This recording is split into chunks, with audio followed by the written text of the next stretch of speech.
Hi everyone, welcome back to my channel chem solution for you. कैसे हैं आप सभी स्टूडेंट्स। आज हम पढ़ने वाले हैं क्लास 12 केमिस्ट्री के चैप्टर नंबर 1 जिसका नाम है सॉल्यूशन मीन्स विलियन। आज हम इसके सारे इंपॉर्टेंट क्वेश्चंस कवर करने वाले हैं, न्यूमेरिकल्स जो कि बहुत ज़्यादा इंपॉर्टेंट हैं।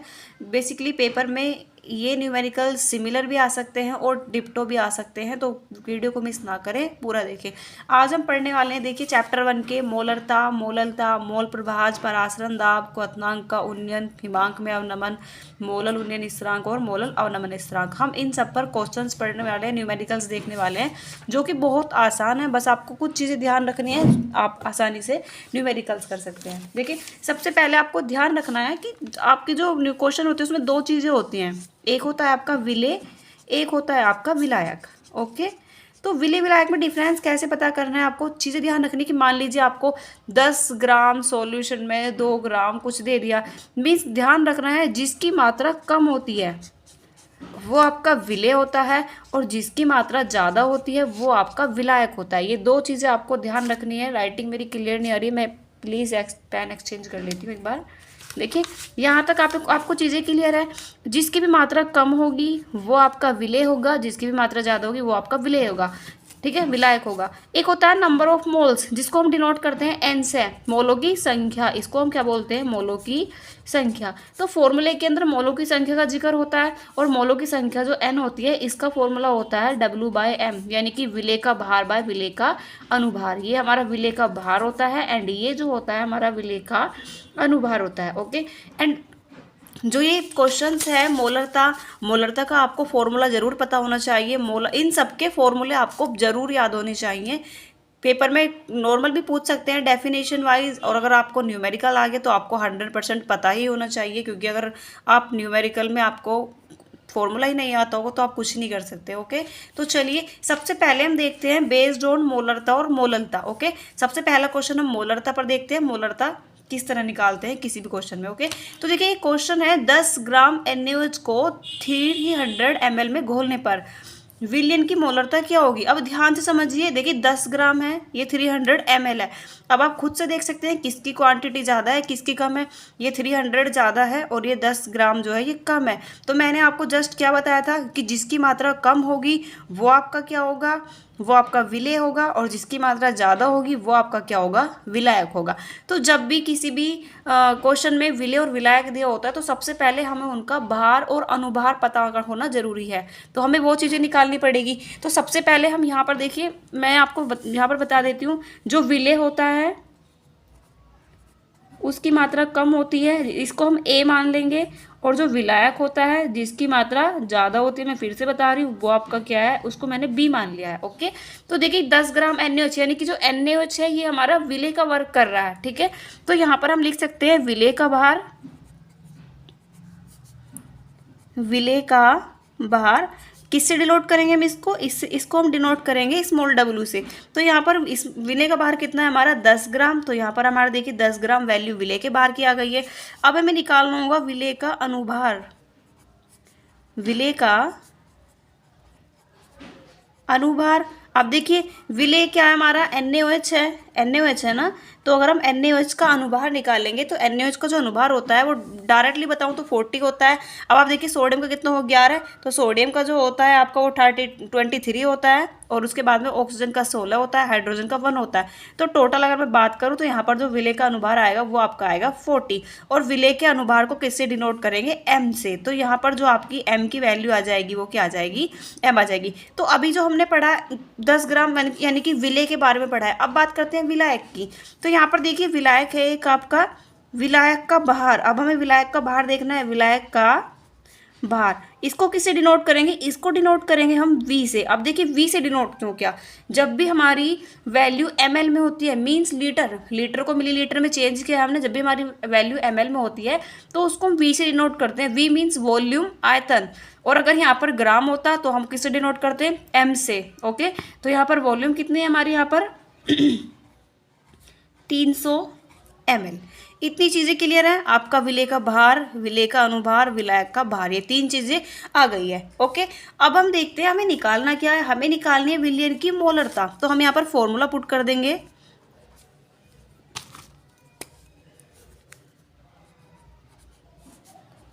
विलयन की मोलरता। विलयन की मोलरता को हम डिनोट करते हैं एम से। तो हम यहाँ पर जब फॉर्मूला रखेंगे तो फॉर्मूला स्टूडेंट्स क्या होता है, W into 1000 by M into V, और V किस में होगा आपका ml में। अब देखिए W बाई एम, मैंने आपको पीछे भी बताया था कि ये जो W बाई एम है ये मोलों की संख्या है। अगर इससे पहले की अब बात करेंगे तो फॉर्मूला होता है विलयन का मोलों की संख्या बाय ये जो आपको होता है ना वॉल्यूम, ठीक है। ये 1000 कहाँ से आया, ये ml से आया 1000 की, 1 लीटर ml की, सॉरी क्या बोलते हैं, 1 लीटर की बात होती है तो उसको ml में चेंज किया जाता है, इसलिए यहाँ पर 100 आता है। देखिए अब हमारे पास W भी है, अब हमारे पास M भी है, हमारे पास कैपिटल M भी है, ठीक है। ये मोलिकुलर वेट है, कैपिटल M भी लिख सकते हो, स्मॉल m भी लिख सकते हो, कोई दिक्कत नहीं है। मैंने यहाँ पर स्मॉल लिखा है तो आप यहाँ पर स्मॉल मान लीजिएगा, ओके। तो चलिए फॉर्मूले में पुट करते हैं। देखिए W क्या है हमारा 10 ग्राम है, तो हम यहाँ पर क्या पुट करेंगे, 10 इंटू 1000 बाय, देखिए यहाँ पर मोलिकुलर मास कितना आया है विले का, विले मतलब NaOH का कितना आया 40, तो हम यहाँ पर क्या पुट करेंगे 40 इंटू, और यहाँ पर हमारी वॉल्यूम कितनी है 300, वॉल्यूम हमारे यहाँ पर कितनी आ गई है 300, ठीक है। अब देखिए 0 से 0 कट जाएंगी, 2 0 से 2 0 कट जाएंगी, और 4 से हम डायरेक्टली ये 0 भी काट सकते हैं, ओके। तो देखिए यहाँ पर ऊपर क्या बच जाएगा, ऊपर आपका कितना बचेगा 10, और नीचे आपका कितना बच जाएगा 4। अब आप इसको काट सकते हैं, 4 2 जा 8, ओके। यहाँ पर आपका 2 बच जाएगा, पॉइंट लगाकर आप 0 मान लेंगे तो यहाँ पर आपका 10 बन जाएगा, 20 बन जाएगा, और 20 को आप किस तरह काट सकते हैं 5 से, ओके। 4 5 जा 20, तो ये जो आपका हो जाएगा मोल प्रति लीटर आ जाएगा, ओके। तो यहाँ पर जो आपके विलयन की मोलरता आई है वो आई है 2.5 मोल प्रति लीटर। बहुत ही आसान है, इसी तरह से आपको क्वेश्चन सोल्व करने हैं, बिल्कुल भी हार्ड नहीं है। देखिए जब भी आपसे मोलरता पूछी है तो फॉर्मूला तो आपको याद रखना है, और जो विलय विलायक होता है उनको आपको भार अनुभार जरूर पता होना चाहिए, बस यही चीज़ें कॉमन है। तो चलिए एक क्वेश्चन मैं आपको देती हूँ, आपको सोल्व करना है। चलिए मैं एक क्वेश्चन देती हूँ आपको, ये आपका क्या होगा होमवर्क होगा। आपको क्वेश्चन करना है 5 ग्राम NaOH में 5 ग्राम NaOH में 200 ml घोला जाता है, NaOH को 200 ml में घोला जाता है,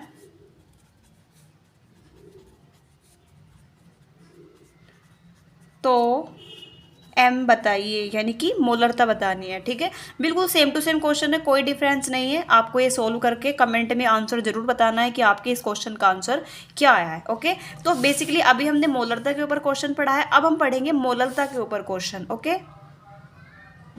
देखिए स्टूडेंट ये क्वेश्चन है मोलरता के ऊपर। देखिए क्वेश्चन क्या है, 440 ग्राम विलयन में 20 ग्राम NaOH घोलने पर विलयन की मोललता मीन्स स्मॉल m, जो मोललता होती है उसे स्मॉल m से डिनोट करते हैं। देखिए ध्यान रखिए मोलरता और मोललता के डेरिवेशन में न्यूमेरिकल्स में ज़्यादा डिफरेंस नहीं होता है, जैसे आपको वो सोल्व करना है वैसे आपको ये सोल्व करना है, ज़्यादा हार्ड नहीं है। तो चलिए हम देखते हैं, आपको सोल्व कराते हैं। देखिए यहाँ पर देखिए 440 ग्राम विलयन है, यानी कि जो ज़्यादा मात्रा जिसकी है वो क्या है 440 ग्राम, और 20 ग्राम क्या है NaOH पीछे वाली की तरह। तो यहाँ पर आप बताइए विलय और विलायक क्या होगा, तो आप देख सकते हैं जो कम मात्रा होगी वो आपका क्या होगा विलय। तो यहाँ पर आप इस तरह लिख सकते हैं विलय का भार, बताइए जरा विलय क्या होगा आपका, विलय होगा आपका NaOH, ओके। ये समझ में आया आपको। तो यहाँ पर विलय का भार जिसको हम किसे डिनोट करेंगे, यहाँ से करेंगे स्मॉल w से, तो यहाँ पर विलय का भार क्या है आपका 20 ग्राम, ओके, कोई दिक्कत नहीं है। अब हमें क्या निकालना होगा, अब हमें निकालना होगा विलय का अनुभार।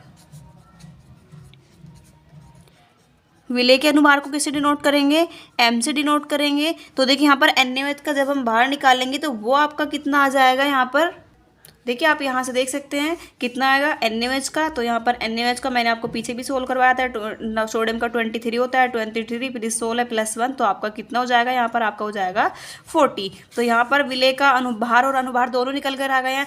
अब हम बात करते हैं विलायक की। अब हमें किसका भार निकालना होगा, अब हमें निकालना होगा विलायक का। तो देखिए यहाँ पर डायरेक्टली दिया हुआ है तो विलायक का भार। अब विलायक क्या है जरा बताइए हमें, विलायक है आपका ये जो है, इसमें इसको हम डिनोट करेंगे कैपिटल W से। देखिए यहाँ पर ग्राम में दिया हुआ है, ठीक है, पीछे ml में दिया था, इसलिए हमने यहाँ पर लीटर लिया था, वॉल्यूम ली थी V, वी लिया था, ओके। लेकिन यहाँ पर ग्राम में वैल्यू दी गई है तो हमें यहाँ पर डब्लू लेना पड़ेगा। अब डब्लू यहाँ पर भी है, डब्लू यहाँ पर भी है, स्मॉल और कैपिटल का डिफरेंस आपको लेना होगा, ओके। तो यहाँ पर डब्लू आपका कितना आ जाएगा, 440 ग्राम, ओके। अब देखिए नॉर्मल चीज़ें आपके पास तीनों चीज़ें आ गई हैं। अब आपको क्या करना है, अब आपको कुछ नहीं करना, फॉर्मूला पुट करना है। अब देखिए जो हमारा विलयन की मोललता होती है उसका एक फॉर्मूला होता है,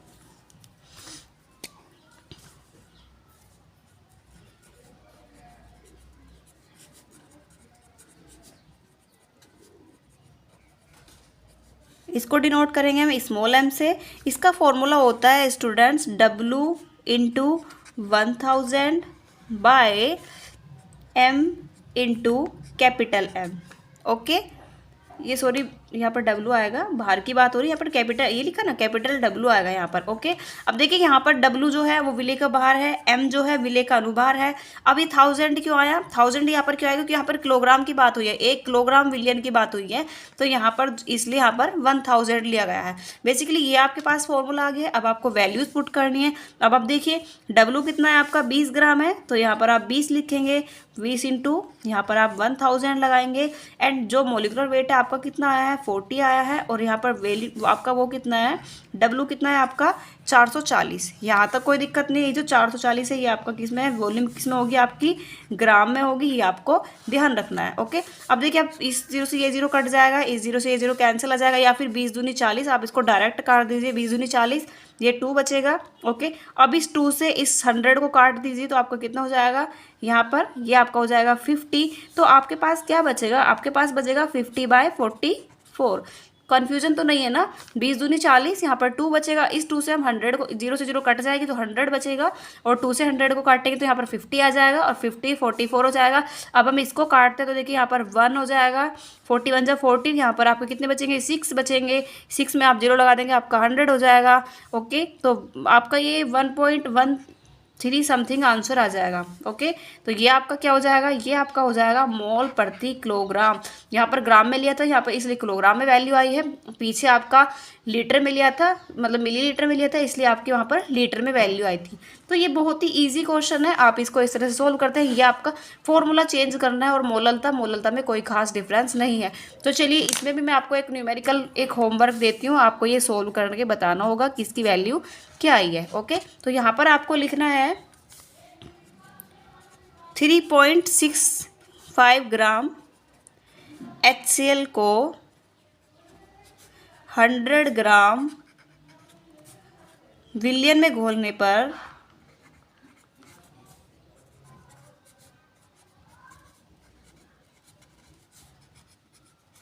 मोललता क्या होगी, मोललता क्या होगी, ओके। तो देन यहाँ पर जो आपको है स्मॉल m की वैल्यू बतानी है। क्वेश्चन ये आपका क्वेश्चन है, कमेंट में आपको आंसर जरूर बताना है कि इस क्वेश्चन का आंसर क्या आया है, ओके।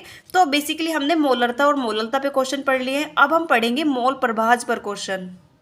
मोल प्रभाज से पहले स्टूडेंट्स एक क्वेश्चन और है जो मोलरिटी से रिलेटेड पूछ लिया जाता है परसेंटेज पर, तो मैं आपको वो भी सोल्व करा देती हूँ ताकि एग्जाम में आए तो आप मिस ना करें। एक सेकेंड रुकेंगे आप।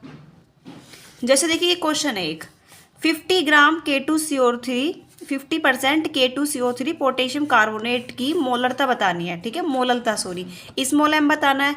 तो इसमें एक चीज़ आपको करनी है, ठीक है। अब ये देखिए 50 ग्राम K2CO3, तो यहाँ पर ये विले का वर्क कर रहा है, इतना आपको समझ में आ रहा है कि यहाँ पर ये किसका वर्क कर रहा है, विले का वर्क कर रहा है। देखिए कोई भी चीज़ जो होती है वो अपने आप में 100 होती है, पूरी होती है। तो मान लीजिए उस सॉल्यूशन मतलब पूरा 100% सॉल्यूशन है, आप समझिए 100% सॉल्यूशन में 50 ग्राम आपका विले निकल गया।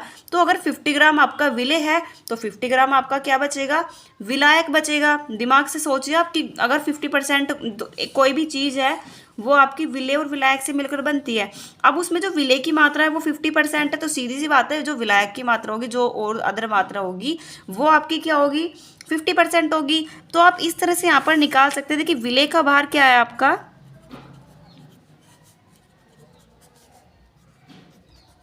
यहाँ पर विले का भार क्या है आपका 50 ग्राम। 50% को हम 50 ग्राम मान सकते हैं। ओके, और यहाँ पर जो विलायक हो जाएगा, विलायक को हम क्या मान लेंगे, विलायक को हम यहाँ पर जल मान रहे हैं। ओके, तो जल जो हो जाएगा वो भी आपका कितना हो जाएगा, 50 ग्राम हो जाएगा। बहुत ही सिंपल सी चीज़ है। ठीक है, तो अब आपके पास देखिए विलेज हो गया, यानी कि इसको किससे डिनोट करेंगे हम, आपको पता है डब्ल्यू से डिनोट करेंगे, और विलायक को हम किससे डिनोट करेंगे, कैपिटल डब्ल्यू से डिनोट करेंगे। ओके, तो अब आप देखिए यहाँ पर जो 50% विलेय है वो उसका K2CR2 का हमें अनुभार भी निकालना पड़ेगा।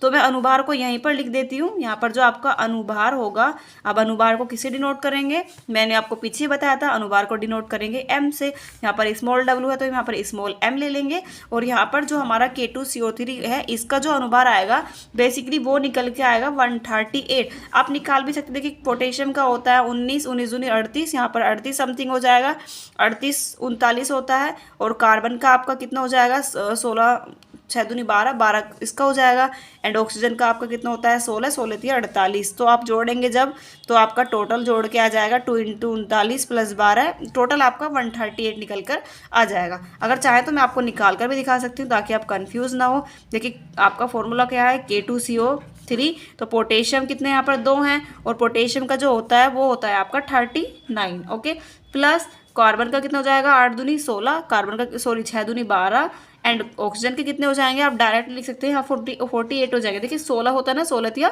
48। ओके, अब आप इसको सारे को सोल्व करेंगे तो आपको 138 हो जाएगा, आप देख सकते हैं। ओके, अब देखिए ये चीज़ें आपके पास आ गई है। अब कुछ भी नहीं करना है, आपको फॉर्मूला धरना है मोललता का। तो मोललता का फॉर्मूला क्या होगा,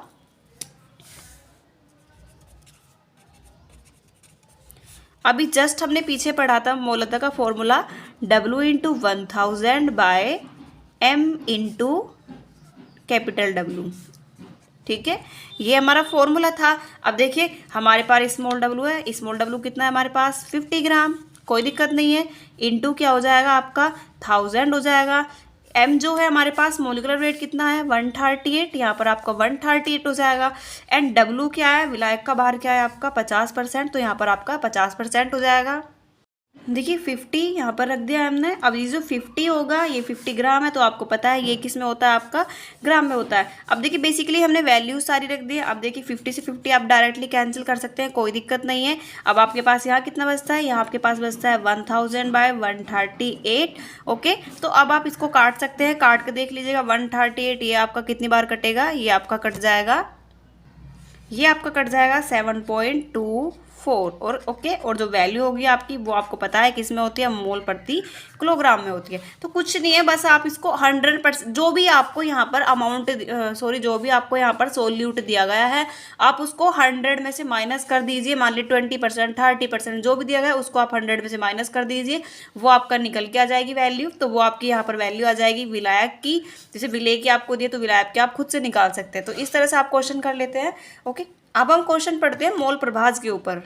देखिए मोल प्रभाज पर क्वेश्चन किस तरह आते हैं, देखिए यहाँ पर देखिए 72 ग्राम जल and 92 gram ethic acid ethanol के मिश्रण में दोनों का मोल प्रभाज बताना है। ओके, देखिए दोनों अलग अलग हैं, 72 ग्राम जल है और 92 ग्राम क्या है आपका C2H5OH है। तो इस कंडीशन में हम मोल प्रभाज कैसे निकालते हैं, तो स्टूडेंट्स आपको ध्यान रखना है, जब भी आपको दो अलग अलग विलेय दिए होते हैं तो सबसे पहले हमें इनका मोलों की संख्या निकालनी होती है। देखिए भार और अनुभार तो आपको निकालना ही है, सबसे पहले भार अनुभार निकालना है किसका, विलेय का, उसके बाद में हमें मोलों की संख्या निकालनी है, उसके बाद हमें कुल मोलों की संख्या निकालनी होगी, और उसके बाद हम मोल प्रभाज निकालेंगे। तो अगर मोल प्रभाज पर क्वेश्चन आता है तो पहले आपको ये स्टेप्स आने बहुत ज़रूरी है, तभी आप मोल प्रभाज निकाल सकते हैं। चलिए हम सोल्व करके आपको बताते हैं किस तरह से आप निकालेंगे। ओके, तो देखिए मैं यहाँ पर बीच में एक लाइन खींच के आपको एक ईजी वे में समझा देती हूँ। मान लीजिए देखिए यहाँ पर 72 ग्राम जल है, यानी कि मैं यहाँ पर अगर H2O की बात करूँ मैं इसको A सोल्यूट मान लेती हूँ। ठीक है, तो ये जो हमारा A सोल्यूट है W, तो ये हमारा विलेय है, आपको ध्यान रखना है विलेय है ये भी हमारा, एंड यहाँ पर जो है ये आपका क्या है C2H5OH है, इसको मैं यहाँ पर B मान लेती हूँ। यहाँ तक कोई दिक्कत नहीं है, ये भी आपका क्या हो जाएगा, दो अलग अलग सोल्यूट है तो यहाँ पर ये अलग दे दिया। ठीक है, तो सबसे पहले हमें इनका बाहर निकालना होगा, तो सबसे पहले हम क्या निकालेंगे, विलेय का भार। ओके। तो विलेय का भार इसको किससे डिनोट करेंगे हम, आपको पता है डब्ल्यू से डिनोट करेंगे। तो विलेय का भार यहाँ पर डब्ल्यू से डिनोट करेंगे तो यहाँ पर कितना है 72 ग्राम, आपको दिख रहा होगा। उसके बाद में हमें क्या निकालना होगा, उसके बाद हमें निकालना होगा विलेय का अनुभार। कोई दिक्कत नहीं है। अनुभार को हम किसे डिनोट करेंगे, स्मॉल m से डिनोट करेंगे। अब देखिए अनुभार आपको निकालना आना चाहिए। तो यहाँ पर H2O है, अगर H2O का अनुभार आपको नहीं निकालना आता तो चलिए मैं आपको पीछे दिखा देती हूँ निकालना। देखिए अनुभार के लिए क्या होता है, H2O हाइड्रोजन का कितना हो जाएगा, यहाँ पर 2 हो जाएगा, एंड ऑक्सीजन का कितना हो जाएगा 16 हो जाएगा, तो आपका कितना हो जाएगा 18 हो जाएगा। ठीक है, तो यहाँ पर आपका अनुभार कितना निकल के आ जाएगा 18। ओके, अभी देखिए यहाँ पर देखते हैं, यहाँ पर जो हमारा विलेय है इसका कितना भार होगा। यहाँ पर आपको ध्यान रखना है, विलेय क्या है आपका C2H5OH, तो यहाँ पर विलेय का भार अगर हम मानते हैं, इसको हम स्मॉल w लेके चले थे, इसको हम क्या मान लेंगे कैपिटल W, तो ये हमारा कैपिटल W हो जाएगा।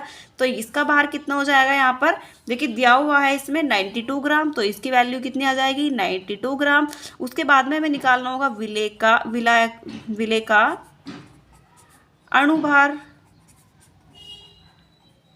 ओके, तो विलेय इसको हम किसे डिनोट करेंगे, ये हमने स्मॉल m लिया था, यहाँ पर हम इसको कैपिटल M ले लेंगे। और इसको निकालने के लिए हमें C2H है, इसको हमें निकालना पड़ेगा। तो आप निकाल सकते हैं, देखिए यहाँ पर C2 है, यानी कि कार्बन का कितना होता है 12 होता है, 12 दूनी 24, तो 24 आपका ये हो जाएगा, 5 आपके ये हो जाएंगे, 16 आपके ये हो जाएंगे, 1 आपका ये हो जाएगा। तो आप टोटल जोड़ेंगे तो आपका 46 आएगा। ओके, इतनी चीज़ें सबसे पहले आपको इतनी चीज़ें निकालनी है। अब आपको इसके बाद में फॉर्मूला रखना है दोनों के मोल्स निकालने का। तो अब हम यहाँ पर इस तरह लिख सकते हैं, दोनों के इस तरह आप लिख सकते हैं H2 व C2H5OH के मोलों की संख्या निकालने पर। ओके, तो अब हम क्या करेंगे, अब हम इन दोनों की मोलों की संख्या निकालेंगे। ओके, तो अब देखिए सबसे पहले हम वाटर के मोलों की संख्या निकालेंगे। तो मोलों की संख्या को किससे डिनोट करते हैं, आपको पता है ना, मोलों की जो संख्या होती है उसको डिनोट करते हैं n से। और आपको याद हो मैंने स्टार्टिंग में ही n का फॉर्मूला बताया था W/m। तो यहाँ पर देखिए क्या हो जाएगा W/m। ठीक है, या फिर आप इसको NH2O भी लिख सकते हैं। देखिए हम यहाँ पर वाटर की निकाल रहे हैं ना, तो हम यहाँ पर NH2O मान लेंगे। तो यहाँ पर आपका फॉर्मूला क्या हो जाएगा NH2O, या फिर डायरेक्टली N=2 आपका हो जाएगा। देखिए यहाँ पर आप इस तरह लिखेंगे NH2O, तो यहाँ पर आपका फॉर्मूला क्या हो जाएगा, देखिए W क्या है आपका 72, तो 72/18, तो आपका यहाँ पर कितना आ जाएगा, यहाँ पर आपका आ जाएगा 4। तो यहाँ पर जो वाटर के मोलों की संख्या है वो कितनी है 4। अब यहाँ पर देखते हैं, यहाँ पर देखिए यहाँ पर हमें किसका निकालना होगा, यहाँ पर हमें निकालना होगा C2H5OH। Formula same to same होगा, क्या होगा फॉर्मूला W/m। यहाँ पर कैपिटल लेना है। ओके, यहाँ पर आपको कैपिटल लेना होगा। तो देखिए यहाँ पर आपका कितना है 92 बाय यहाँ पर कितना है आपका 46। तो अगर आप इसको कैंसिल करेंगे तो ये आपका कितनी बार कैंसिल होगा, 2 बार कैंसिल होगा। तो अब देखिए हमारे पास दोनों के मोलों की संख्या भी आ गई है। अब हमको तीसरा स्टेप करना होगा कुल मोलों की संख्या। अब हमें निकालनी होगी कुल मोलों की संख्या। अभी हमने दोनों की अलग अलग निकाली थी, अब हमें निकालनी होगी कुल मोलों की संख्या। अब देखिए कुल मोलों की संख्या हम कैसे निकालेंगे, कुल मोलों की संख्या के लिए क्या होगा, दोनों के मोल्स को आपस में ऐड कर देंगे। तो फॉर्मूला आपका किस तरह बनेगा, N=NH2O प्लस NC2H5OH। तो यहाँ पर N=2, देखिए NH2 का कितना था आपका 4 और C2H5 का कितना था 6। तो बेसिकली यहाँ पर जो मोलों की संख्या आ जाएगी टोटल आपकी वो आ जाएगी 6। इतनी चीज़ें क्लियर है। ओके, अब हम निकालेंगे मोल प्रभाज। ओके, अब यहाँ से हम निकालेंगे मोल प्रभाज जो क्वेश्चन में पूछा गया है। अब मोल प्रभाज कैसे निकालेंगे हम, देखिए सबसे पहले हम मोल प्रभाज निकालेंगे, सबसे पहले निकालेंगे वाटर के लिए मोल प्रभाज। तो मैं यहाँ पर लिख देती हूँ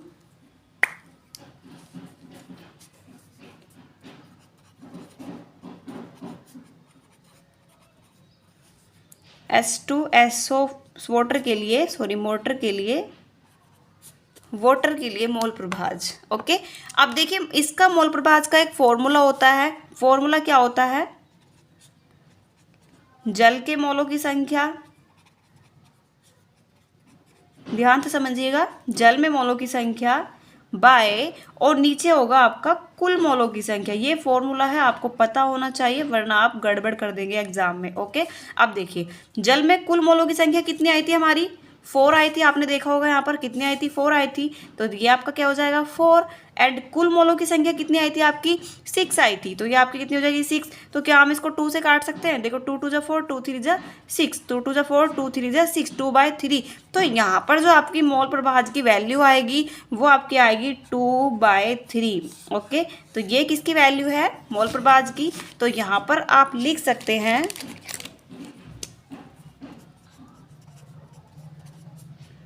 वाटर के लिए इसी को मोल प्रभाज मान लेंगे। ओके, देखिए अब हमें निकालेंगे एथिल अल्कोहल के लिए, उसके लिए मुझे आगे पेज लेना होगा। अब हमें यहाँ पर निकालना होगा C2H5OH के लिए मोल प्रभाज। ओके, देखिए same to same question new में फॉर्मूला जो होगा वो ही होगा। क्या होगा, मोल प्रभाज इक्वल टू, हमने उसमें क्या ली थी, वाटर के मोलों की संख्या। यहाँ हम क्या लेंगे, एथेनॉल के मोलों की संख्या, और नीचे हमें क्या लेनी होगी, कुल मोलों की संख्या। इतनी चीज़ें क्लियर है। ओके, अब देखिए एथेनॉल के मोलों की संख्या कितनी आई है, अगर आपको याद हो तो एथेनॉल के मोलों की संख्या 2 थी। एंड कुल मोलों की संख्या कितनी थी, कुल मोलों की संख्या आपकी 4 थी। तो हम इसको 2 से काट सकते हैं, 2 1 जा 2, 2 3 जा 6, तो 1/3। तो बेसिकली यहाँ पर जो आपकी मोल प्रभाज की वैल्यू आई है वो आई है आपकी 1/3। तो ये किसके लिए है, ये आपकी C2H5OH के लिए।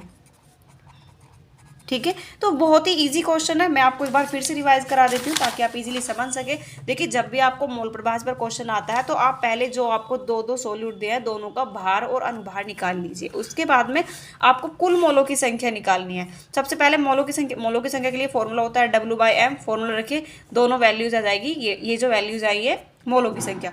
उसके बाद कुल मोलों की संख्या निकालनी, तो कुछ नहीं करना, इन दोनों को आपस में जोड़ दीजिए, कुल मोलों की संख्या आ जाएगी। उसके बाद मोल प्रभाज निकालना है, तो मोल प्रभाज का फॉर्मूला क्या होगा, जिस चीज़ की निकाल रहे हैं आप सॉल्यूट की पहले वाले, यहाँ पर ए भी लिख सकते हैं आप, जल के लिए ए के मोलों की संख्या बाय कुल मोलों की संख्या, बी के मोलों की संख्या बाय कुल मोलों की संख्या। तो यहाँ पर आप इस तरह से सोल्व कर लेते हैं। तो चलिए मैं आपको एक क्वेश्चन देती हूँ इसी पर, ताकि आपको रिप्लाई करना है आपका क्या क्या आंसर आया। ओके, तो क्वेश्चन आपका ये होगा, 90 ग्राम H2O में 90 ग्राम H2O है, 360 ग्राम ग्लूकोज के मोल प्रभाज का मान बताओ। ओके, ये क्वेश्चन आपको सोल्व करके लाना है। ओके, और अगर किसी को कोई दिक्कत आती है तो कमेंट में मुझे ज़रूर बताएं, मैं आपको अलग से ये क्वेश्चन सोल्व करके ज़रूर बताऊंगी। आप एक बार कोशिश ज़रूर करिएगा ताकि आप इजीली सोल्व करें। अब देखते हैं क्वेश्चन हम परासरण दाब पर। देखिए अब हम देखने वाले हैं परासरण दाब पर आधारित कुछ प्रश्न, लेकिन उससे पहले आपको कुछ चीज़ें ध्यान रखनी है। देखिए परासरण दाब जो होता है उसके कुछ फॉर्मूले होते हैं, जैसे ये पाए है, पाए इजकल्स टू CH/T हो गया, या फिर आपका हो जाता है pi equals to W/M into V and RT, या फिर आपका फॉर्मूला हो जाएगा पाई इजकल्स टू N/VRT, या फिर आपका हो जाता है पाई इजकल्स टू CRT। ये 4 क्वेश्चन फॉर्मूले हैं, इनको आप ध्यान रखेंगे। ओके, जब भी आपको कोई न्यूमेरिकल दिया होगा तो पहले आपको चीज़ें देखनी है कि आपको जो न्यूमेरिकल है उसके अंदर कौन कौन सी चीज़ें गिवन है। ओके, तो चलिए अब हम क्वेश्चन देखते हैं। देखिए पहला क्वेश्चन क्या है, 27 डिग्री सेल्सियस पर M/10 यूरिया विलयन का परासरण दाब क्या होगा। देखिए क्वेश्चन को सोल्व कैसे करेंगे। अब यहाँ पर आप देख सकते हैं 20 डिग्री सेल्सियस, यानी कि यहाँ पर टेम्परेचर की बात हो रही है, तो यहाँ पर आपका टेम्परेचर क्या दिया गया है, 20 डिग्री सेल्सियस। अब आपको एक चीज़ ध्यान रखनी है कि जब भी आपका टेम्परेचर सेल्सियस में दिया होता है तो हमें उसको केल्विन में कन्वर्ट करना पड़ता है। अब केल्विन में कैसे कन्वर्ट करते हैं, तो केल्विन में कन्वर्ट करने के लिए हमें जो भी हमें टेम्परेचर दिया होता है उसमें हमें 273 ऐड करना पड़ता है। तो आप किस तरह निकालेंगे, आपको इस तरह निकालना पड़ेगा 20 डिग्री सेल्सियस, इसको डायरेक्टली आप लिख सकते हैं 273, इसको हमें केल्विन में कन्वर्ट करना पड़ेगा। तो आपका ये कितना बन जाएगा 300 केल्विन। तो बेसिकली यहाँ पर जो आपकी टी की वैल्यू आई है वो कितनी आ गई है 3 डिग्री सेल्सियस। ओके, अब देखते हैं यहाँ पर m/3 यूरिया। ठीक है, तो यानी कि यहाँ पर जो विलियन है इसमें C की वैल्यू जो कितनी दिखा रखी है आपकी, वो दिखा रखी, ये वैसे तो m है। देखिए ये जो m/10 है मैं आपको बता देती हूँ, जो m/10 होता है ये होता है 1/10 m के इक्वल, और ये जो 1/10 m होती है ये होती है C की वैल्यू 1/10 m, तो ये इसी की तो इक्वल है। तो यहाँ पर जो C की वैल्यू हो जाएगी वो हो जाएगी आपकी 1/10 m, m मीन्स मोलर।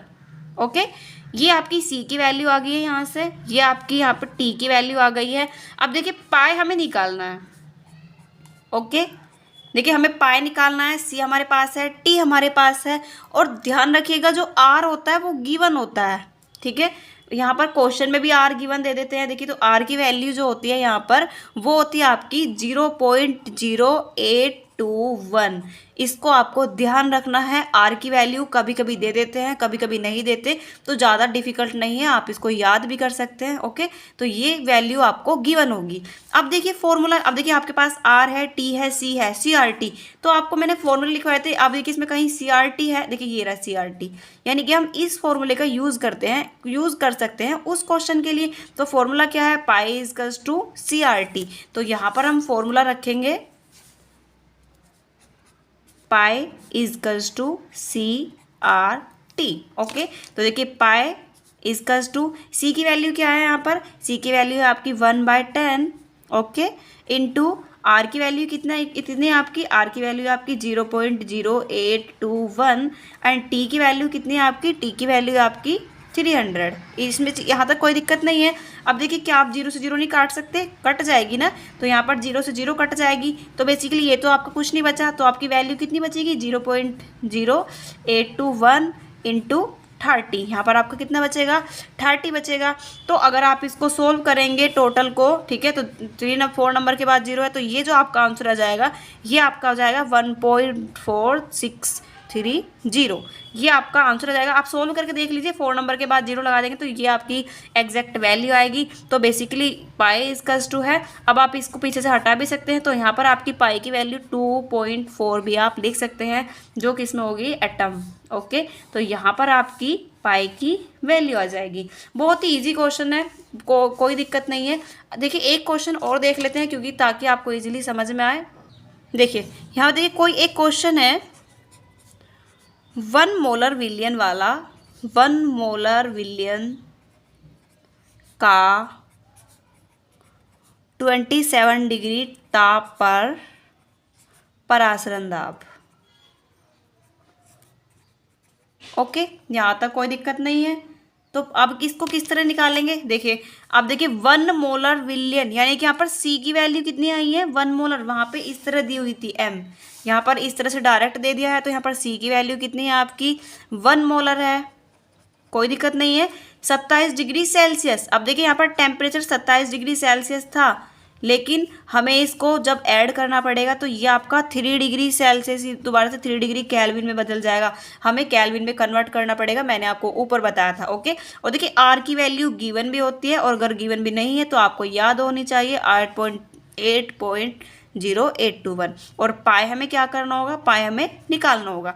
यहाँ तक कोई दिक्कत नहीं है। अब देखिए आपके पास CRT तीनों चीज़ें हैं, तो पहले की तरह आप यहाँ पर फॉर्मूला रख सकते हैं। तो फॉर्मूला क्या था आपका, pi equals to CRT। Okay, तो then pi equals to C की वैल्यू कितनी यहाँ पर 1 है, 1 इंटू 0.0821 इंटू T की वैल्यू कितनी है आपकी 300 है। तो यहाँ पर देखिए आप डायरेक्टली इसको सोल्व कर सकते हैं, तो आपका ये कितना हो जाएगा 24.63, आप मल्टीपल करके देख लीजिए, कुछ नहीं, ये 2 0 यहाँ पर ऐड हो जाएंगी, ठीक है, तो ये आपका कितना हो जाएगा 24.6, ये 6 है यहाँ पर, 6 आपका आंसर आ जाएगा पाई का, जो किस में आएगा एटम में। बहुत ही इजी क्वेश्चन है, कोई हार्ड नहीं है। ओके, तो अब मैं आपको एक क्वेश्चन परासरण दाब पर होमवर्क में देती हूँ ताकि आप उसको करके लेके आए। तो ये आपका होमवर्क क्वेश्चन होगा, आपका क्वेश्चन होगा 25 डिग्री सेल्सियस पर m/20 विलियन पर परासरण दाब। मैंने डायरेक्ट लिख दिया है, ठीक है।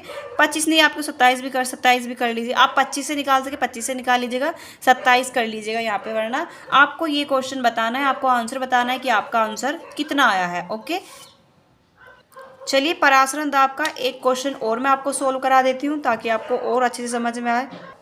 देखिए क्वेश्चन क्या है, 0 डिग्री सेल्सियस पर 5% यूरिया विलयन का परासरण दाब का मान। अब देखिए टेम्परेचर की बात करें तो टेम्परेचर यहाँ पर 0 डिग्री सेल्सियस है, लेकिन इसको अगर हम केल्विन में कन्वर्ट करेंगे तो आप 273 लेके चलेंगे तो आपका ये कितना आ जाएगा, 273 केल्विन। मैंने डायरेक्ट लिख दिया है। आप अगर 0 में 273 ऐड करोगे जैसे आपने पीछे ऐड किया था तो आपका 273, उसमें 300 था क्योंकि वहाँ पर 27 था, यहाँ पर आपका 273 हो जाएगा। तो यहाँ पर आपकी टी की वैल्यू आ गई है।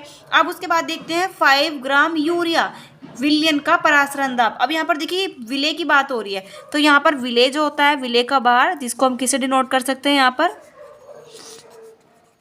जिसको हम किसे डिनोट करेंगे, स्मॉल w से। तो यहाँ पर जो आपका विले का भार है वो कितना है, 5%, जिसको हम 5 ग्राम भी बोल सकते हैं। ओके, अब अगर उसके हम m की बात करें, अब हम बात करेंगे यहाँ पर अणुभार की। मैंने आपको बताया था जब विले होता है उसका भार और अनुभार दोनों आपको पता होने चाहिए। तो अनुभार की बात करें तो उसका जो अनुभार निकालोगे आप, यूरिया का फॉर्मूला आपको पता है ना। तो जब यूरिया का हम अनुभार निकालेंगे तो अनुभार NH2CO NH2 होता है। ओके, तो इसका टोटल जो निकल के आएगा वो आपका निकल के आएगा 60। आप निकाल कर भी देख सकते हैं, मैं आपको निकाल के भी दिखा सकती हूँ। NH2CO NH2 देखिए, चलो देख ही लीजिए, किसी को ताकि ये ना लगे कि पता नहीं है। देखिए नाइट्रोजन का कितना होता है, 14 होता है, 7 to the 14। तो यहाँ पर 14 एक ही 14 है, 14। हाइड्रोजन कितने यहाँ पर 2 है, ये आपके हो जाएंगे 12। ऑक्सीजन आपकी कितनी हो जाएगी, 8 दूनी 16, ठीक है, प्लस दोबारा से यहाँ पर कितना हो जाएगा 14 + 2। अब आप इसको ऐड करके देख सकते हैं, 14 तो आपके कितने हो जाएंगे 16, प्लस ये आपके कितने हो जाएंगे 12, प्लस 14 तो कितने हो जाएंगे 16, 16 + 12। आप इसको टोटल को ऐड करके देख लीजिएगा तो आपका जो वैल्यू आएगा वो कितना आएगा, 40 आएगा, सॉरी 60 आएगा। तो यहाँ पर आपका विले का, ये जो हमारा विले लिया गया है यूरिया, इसका भार और अनुभार दोनों हमने निकाल लिया है। अब देखिए आर की जो वैल्यू है, मैं आपको हर बार बताती आ रही हूँ, वो आपको गिवन भी हो सकती है, वरना आप खुद को भी पता होनी चाहिए। आर की वैल्यू आपको लेके चलनी है परासरण दाब वाले क्वेश्चन में, ठीक है। अब यहाँ पर देखिए 50% यूरिया विलयन का परासरण दाब। अब जब भी आपके पास परसेंटेज की बात आती है, ठीक है, तो उसमें हमें मतलब जो हमारा आयतन होता है वो हमें लेके चलना पड़ता है। देखा ना आपने क्वेश्चन में, परसेंटेज वाला क्वेश्चन है, तो इसमें हमें जो आयतन है वो लेके चलना है। तो हम अपने पास से 100 मान के चलते हैं। ओके, तो यहाँ पर इसको हम कितना मान लेंगे, 100 मान लेंगे। तो यहाँ पर फिलहाल ये ml है। अब हमें इसको लीटर में कन्वर्ट करना पड़ेगा। तो लीटर में कन्वर्ट करने के लिए हम क्या करेंगे, 1000 से क्या करेंगे, डिवाइड करेंगे। तो ये काट कर आपका कितना आ जाएगा, 0.1 लीटर। ओके, तो यहाँ पर जो v की वैल्यू आ जाएगी वो कितनी आ जाएगी, 0.1 लीटर। यहाँ तक कोई दिक्कत नहीं है। अब देखिए, अब आपके पास क्या क्या है, देखो हमें पाए निकालना है, पाए हमें निकालना है। अब देखिए आपके पास W भी है, M भी है, फॉर्मूला देखते हैं। W भी है, M भी है, T भी है, R भी है, V भी है। ओके, तो देखिए W भी है, इसमें M भी है, R भी है, T भी है, V भी है। ये फॉर्मूला पुट हो सकता है। ओके, तो हम इसी फॉर्मूले की बात करेंगे यहाँ पर, क्योंकि इसी फॉर्मूले में आपका W और M का जिक्र हो रहा है, वरना कहीं भी आपका W और M का जिक्र नहीं हो रहा है। तो फॉर्मूला क्या होगा, पाई = W/M × VRT। ये आपका क्या होगा, फॉर्मूला होगा। तो चलिए वैल्यूज पुट करते हैं। सबसे पहले पाई हो जाएगा, पाई = अब देखिए W क्या है आपका, W है आपका 5 ग्राम। तो यहाँ पर क्या हो जाएगा, 5 बाय एम कितना दिया हुआ है आपको 60 ग्राम, तो यहाँ पर आप 60 लिखेंगे। एंड वॉल्यूम आपको कितनी दी गई है 0.1, यहाँ पर आपकी वॉल्यूम है 0.1। ओके, इनटू और आर की वैल्यू कितनी है, आर की वैल्यू आपको पता है 0.0821 होती है। और टेम्परेचर आपका कितना है 273। यहाँ तक कोई दिक्कत तो नहीं है। अब देखिए 5 से 60 कट जाएगा ना, कट जाएगा। कितनी बार कटेगा, ये कटेगा आपका 12 बार, 12 पंजे 60 होता है। ओके, अब ये 12 है, इस 12 को भी आप काट सकते हैं, इस 12 से आप इसको काट देंगे तो ये आपका कितना को हो जाएगा, ये आपका हो जाएगा 22.7। ओके, तो बेसिकली अगर आप इसको सोल्व करेंगे तो आपका कितना बचेगा, देखिए आपका ये बचेगा 0.0821। ओके, नीचे आपका 0.1 बचेगा और ये आपका कितना बच जाएगा 22.7। इतनी चीज़ें क्लियर है। अब आप इसको सोल्व करते हैं अगर, तो यहाँ पर आपका कितना हो जाएगा, इसकी इसमें मल्टीपल करेंगे तो ये आपका बनेगा 1.86 बाय 0.1। ओके, अब 0 से 0 को कैंसिल करने के लिए जब हम 10 टू द 10 मल्टीपल करेंगे तो 0 कैंसिल हो जाएगी, तो यहाँ पर आपकी वैल्यू क्या हो जाएगी 8.6 एटम। आप इसको सोल्व करके देख लीजिएगा, कोई बिल्कुल भी हार्ड नहीं है, कुछ नहीं करना होता। ऊपर नीचे कैंसिल करने के लिए ऊपर नीचे 10 से मल्टीपल करनी पड़ेगी तो ये आपकी वैल्यू हो जाएगी। तो यहाँ पर पाई की जो वैल्यू होगी वो 18.6 एटम आ जाएगी यहाँ पर। ओके, अब देखिए स्टूडेंट्स, अब हम कुछ क्वेश्चन पढ़ेंगे क्वथनांक के उन्नयन और क्वथनांक के अवनमन पर। क्वेश्चंस पढ़ने से पहले हमें कुछ फॉर्मूले पढ़ने पड़ेंगे। जैसे कि एक हमारा क्वेश्चन होता है, फॉर्मूला होता है क्वथनांक का उन्नयन, इसको डिनोट करते हैं डेल टी बी से। इतनी चीज़ें क्लियर हैं। और इसका जो फॉर्मूला होता है डेल टी बी का, वो होता है W into K B, okay, into 1000 bye ये आपका क्या हो जाएगा W इंटू एम। ठीक है, अब देखिए यहाँ पर W क्या है, W तो होगा आपका विलेय का भार।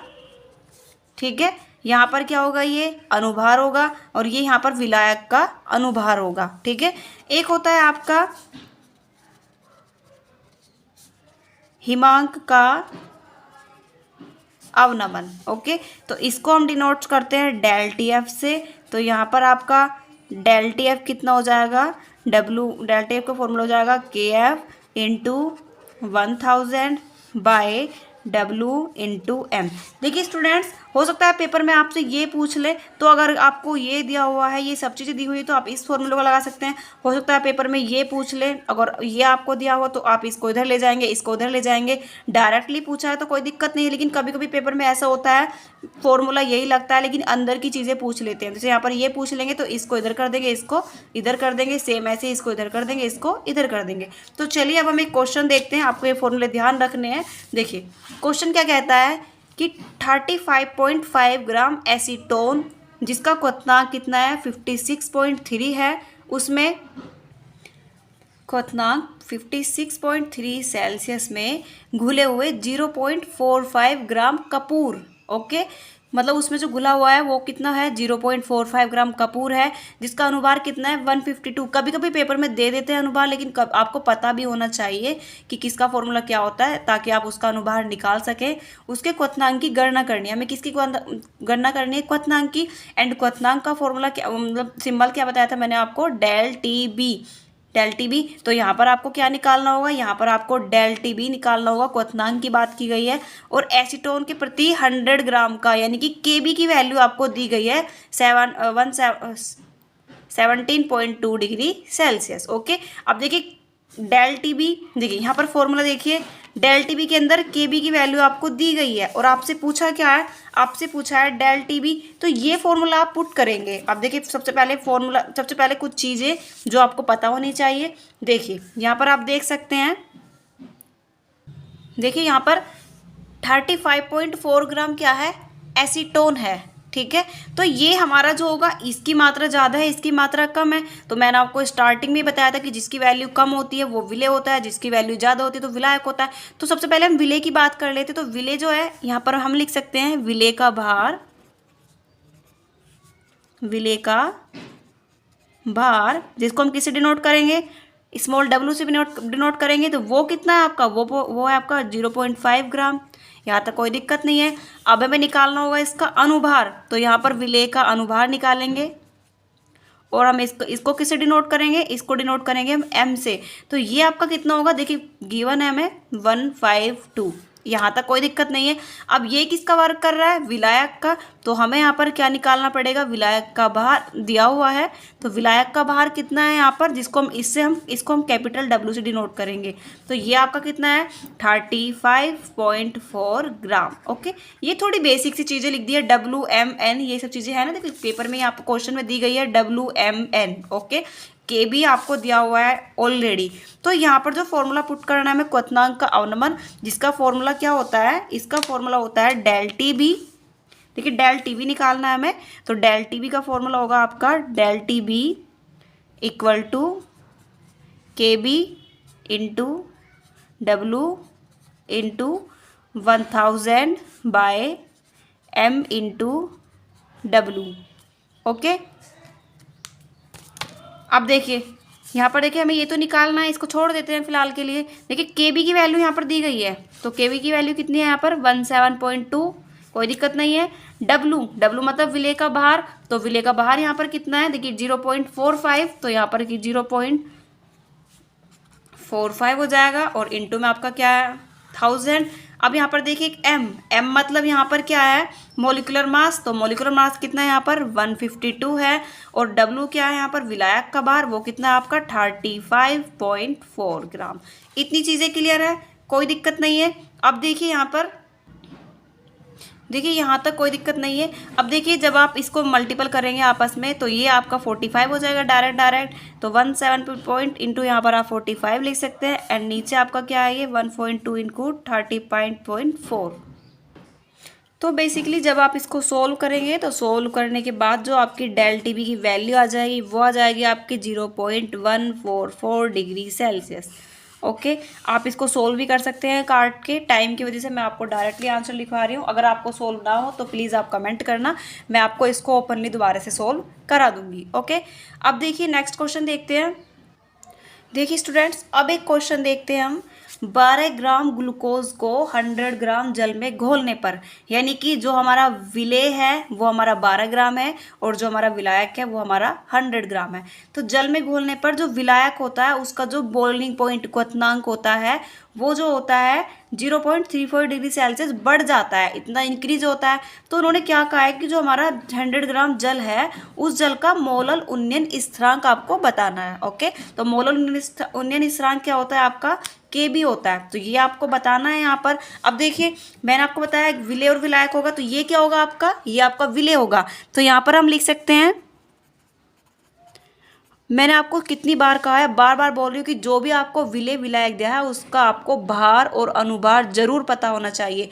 हर न्यूमेरिकल में भार और अनुभार का रोल जरूर होगा। तो यहाँ पर देखिए विलेय का भार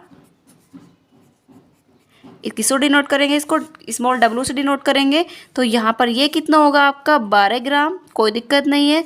अब हमें इसका अनुभार निकालना होगा, इसको हम किससे डिनोट करेंगे, स्मॉल एम से डिनोट करेंगे। अब देखिए ग्लूकोज होता है, ग्लूकोज का आपको सभी को फॉर्मूला पता है क्या होता है, ठीक है, C6H12O6 जो, तो इसका टोटल जो निकल के आ जाएगा आप निकाल कर देख लीजिएगा 180 आता है। तो अभी हमने विलेय यानी कि ग्लूकोज का भार और अनुभार निकाला है। अब बात करते हैं विलायक की, तो ये आपका क्या है, विलायक है, तो यहाँ पर हम विलायक का निकालते हैं बाहर। तो विलायक के भार को हम किसी डिनोट करेंगे, स्मॉल डब्ल्यू था, इसको हम क्या मान लेंगे, कैपिटल डब्ल्यू मान लेंगे। तो ये हमारा कितना दिया गया है 100 ग्राम, यहाँ तक कोई दिक्कत नहीं है। अब देखिए हमें निकालना क्या है, हमें निकालना है के बी। ओके, के बी, अब देखिए फॉर्मूला देखिए, के बी इसके अंदर किसके अंदर है, इसके अंदर हमारे पास के बी है, ये हमको दिया हुआ है। डेल टी बी यानी कि क्वथनांक हमको दिया हुआ है। देखिए मैंने आपको पीछे बताया था कि जो दिया हो और जो नहीं दिया है उसको अपोजिट कर देंगे, तो हम क्या करेंगे, के बी को इधर ले जाएंगे और डेल टी बी को इधर ले आएंगे। तो देखिए अब देखिए फॉर्मूला क्या होगा, फॉर्मूला आपका होगा, हमें निकालना क्या है, हमें निकालना है के बी, ठीक है। तो इसका क्वथनांक का फॉर्मूला क्या होगा,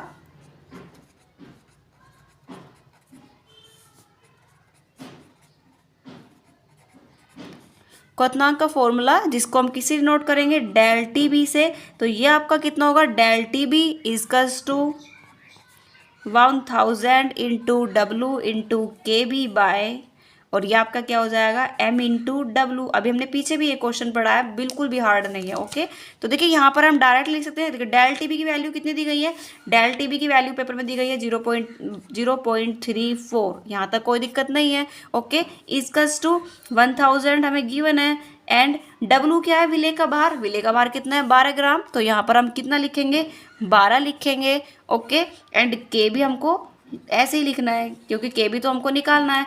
और एम क्या है 180 आ जाएगा यहाँ पर, तो ये आपका कितना हो जाएगा 180। और विलायक का भार कितना है 1000 ग्राम। यहाँ तक कोई दिक्कत नहीं है। ओके, अब देखिए 2 जीरो से हम 2 जीरो यहाँ कैंसिल कर देंगे, कोई दिक्कत नहीं है। ओके, एंड इस 12 से इस 180 को हम काट सकते हैं ना, कितनी बार काट देंगे 12 कम 12, आपके कितने बचते हैं 660 और 12 पंजे 60, 50 बार ये आपका कैंसिल हो जाएगा। तो आपका यहाँ पर देखिए ये तो आपका कितना बचेगा, यहाँ पर 10 बचेगा। और इसको आप टोटल को सोल्व करेंगे तो यहाँ पर आपको कितना बचता है 15 बचता है। तो ये आपका कितना हो जाएगा 120। अब देखिए हमारे पास टी बी है और हमारे पास के बी है, तो हमें वैल्यू किसकी निकालनी है, हमें वैल्यू निकालनी है के बी की। तो हम के बी को इधर ले जाएंगे तो हमारा के बी इधर आ जाएगा। अब के बी इधर आया तो ये हमारा इधर चला जाएगा। और हमारे पास नीचे क्या बचता है, हमारे पास नीचे बचता है 15, तो आपका 15 हो जाएगा। और ऊपर हमारा क्या बचता है, ऊपर हमारा बचता है 10, तो ये 10 तो हमारा इसके साथ में चला जाएगा, ये 10 के इधर चला जाएगा 35, ये हमारा 0.34 हमारा इधर आ जाएगा। यहाँ तक कोई दिक्कत नहीं है। अब के बी इजकल्स टू, अब इसके आपस में मल्टीपल करेंगे तो ये आपका कितना बन जाएगा 5.10 और ये नीचे आपका क्या आ जाएगा 10 आ जाएगा। ओके, अब यहाँ पर होगा क्या, अब देखिए हम इसको डिवाइड करेंगे तो यहाँ एक जीरो और खिसक जाएगा इधर, तो यहाँ पर के बी इजकल्स टू क्या हो जाएगा 0.51 केल्विन। तो ये आपकी यहाँ पर वैल्यू आ जाएगी। तो बेसिकली ये आपका फाइनल आंसर होगा। यहाँ से आपको दोबारा देख लीजिए, सबसे पहले हमने वैल्यूज रखी है, 12 से हमने 180 को काटा तो 15 बार कटेगा, 100 to 100 यहाँ पर हमारा 10 बचेगा, तो यहाँ पर 10 के भी बचेगा, तो हमने इसको 10 के भी को इधर ला दिया है और हमने इसको इधर ले दिया और 15 हमारा यहाँ पर है। अब हमने इसको सोल्व किया तो हमारा ये फाइनल आंसर आ गया है। तो यहाँ पर हमने क्या निकाला है, मोलर उन्नयन स्थिरांक निकाला है। ओके, एक क्वेश्चन और देखते हैं हम। देखिए स्टूडेंट्स, यहाँ पर एक क्वेश्चन है, 3 ग्राम यूरिया को 100 ग्राम जल में घोलने पर, यानी कि ये क्या हमारा सोल्यूट है, मीन्स विलेय है, और ये है क्या हमारा विलायक है। तो हम इसको जब जल में घोलते हैं तो जल का हिमांक में अवनमन बताना है, यानी कि यहाँ पर हमें देखिए, यहाँ पर हमें क्या बताना है, डेल टी एफ बताना है। और यहाँ पर के एफ जो है वो हमें ऑलरेडी दिया हुआ है। देखिए यहाँ पर जल का मोलर अवनमन स्थिरांक यानी कि जो हमें के एफ है वो हमें गिवन है। तो बहुत ही ईजी है। देखिए सबसे पहले हमें क्या निकालना होगा, विलेय और विलायक का भार। तो देखिए यहाँ पर विलेय जो है हमारा, जो हमारा विलेय है, तो विलेय का भार यानी कि इसको किसे डिनोट करेंगे हम, स्मॉल डब्ल्यू से डिनोट करेंगे, तो वो हमारा कितना होगा 3 ग्राम। अब हमें इसका क्या निकालना होगा, अनुभार निकालना होगा, इसको स्मॉल एम से डिनोट करेंगे। तो यहाँ पर अनुभार आपका बेसिकली यूरिया है, तो ये आपका 60 निकल के आ जाएगा, हमने पीछे भी पढ़ा था ये। अब हमें देखना होगा विलायक, तो विलायक का भार, इसको हम किसे डिनोट करेंगे, कैपिटल डब्ल्यू से डिनोट करेंगे। तो ये हमको गिवन है 100 ग्राम, तो यहाँ पर हम क्या लिख देंगे 100 ग्राम। यहाँ तक कोई दिक्कत नहीं है। अब हमसे पूछा क्या गया है, हिमांक का जल में अवनमन, यानी कि हमसे डेल टी एफ जो है वो पूछा गया है। एंड और सब चीज़ें हमें देखिए यहाँ पर 0.52 स्थिरांक, ये हमें के एफ भी दिया गया है। तो मैं यहाँ पर लिख देती हूँ के एफ इजकल्स टू 0.52, ये आपका है केल्विन किलोग्राम बाय मोल, ये चीज़ें आपकी ठीक है। तो आप इससे देख लीजिए फॉर्मूला, आपको कोई दिक्कत ही नहीं है। तो यहाँ पर हम फॉर्मूला क्या पुट करेंगे, आपका फॉर्मूला होगा del T F equals to 1000 into K F into W by M into W. देखिए कितना आसान है। अब देखिए यहाँ पर डेल टी एफ आ जाएगा आपका इजकल्स टू 1000 इंटू, अब देखिए के एफ की वैल्यू हमें दी है, कितनी है 0.52 इंटू डब्लू, यानी कि विलेय का भार कितना है आपका 3 ग्राम है, 3 ग्राम हमको दिया है।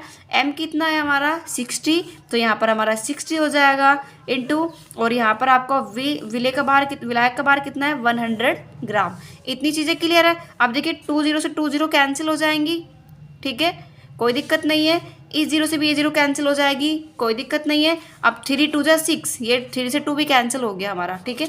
अब यहाँ पर आपका क्या बचता है 0.52 बचता है, नीचे आपका क्या बचता है 2 बचता है। तो इसको आप अगर काट देंगे तो आपका बिल्कुल सिंपल जीरो, इसको काट देंगे तो आपका 26 हो जाएगा। तो ये आपका आंसर आ जाएगा। तो फाइनली आपका डेल टी एफ की जो वैल्यू आ जाएगी वो आ जाएगी आपकी 0.26 केल्विन। यहाँ से आप केल्विन की इसमें की वैल्यूज देख सकते हैं। बेसिकली स्टूडेंट, मैंने जितने भी चैप्टर 1 में न्यूमेरिकल्स थे वो कम्प्लीटली सारे अच्छे से सोल्व करा दिए हैं। अगर आप इन न्यूमेरिकल्स को भी अच्छे से पढ़ लेते हैं तो मेरी गारंटी है कि इनसे सिमिलर न्यूमेरिकल्स को आपको करने में बिल्कुल भी प्रॉब्लम नहीं होगी। आप एक बार फिर से सारे न्यूमेरिकल्स अच्छे से देख लीजिएगा। अगर आपको वीडियो अच्छी लगी है तो प्लीज़ चैनल को लाइक, शेयर और सब्सक्राइब जरूर करें। मिलते हैं नेक्स्ट वीडियो में। नेक्स्ट वीडियो में हम चैप्टर 2 के न्यूमेरिकल सोल्व करने वाले हैं। अगर आपको वीडियो अच्छी लगी तो प्लीज़ कमेंट ज़रूर करें। Thank you.